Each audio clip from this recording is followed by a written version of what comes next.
فجأة قفز اسم مفتي المملكة العربية السعودية عبد العزيز آل الشيخ إلى واجهة الأخبار. حدث هذا بعد دعوة وزير الاتصالات الإسرائيلي أيوب قارة مفتي السعودية عبد العزيز آل الشيخ لزيارة تل أبيب، وذلك في تغريدة على تويتر.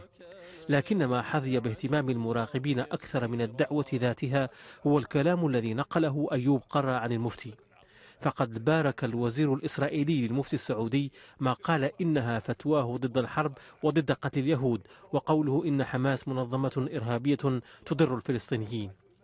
الوزير الإسرائيلي ختم بتقديم وعد للمفتي باستقباله بحفاوة إن هو قرر زيارة إسرائيل.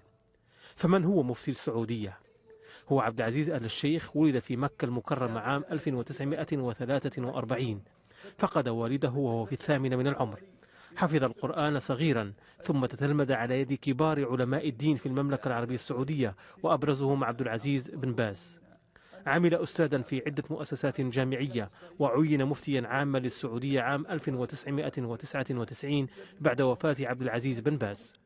وقد استغرب مراقبون أن يوجه إليه وزير إسرائيلي دعوة لزيارة إسرائيل مع ما نسبه له من كلام، لكن مراقبين آخرين يقولون إن هذه الدعوة تأتي في الوقت الذي تتحدث فيه وسائل إعلام دولية وإسرائيلية عن تقارب إسرائيلي سعودي وعن تنسيق بينهما بخصوص عدد من القضايا الإقليمية، وفي وقت يعلن مسؤولون إسرائيليون وآخرهم رئيس الأركان الإسرائيلي الجنرال غادي إيزنكوت صراحة أن هناك مصالح مشتركة بين إسرائيل والسعودية، ويعبرون عن استعداد للتعاون معها.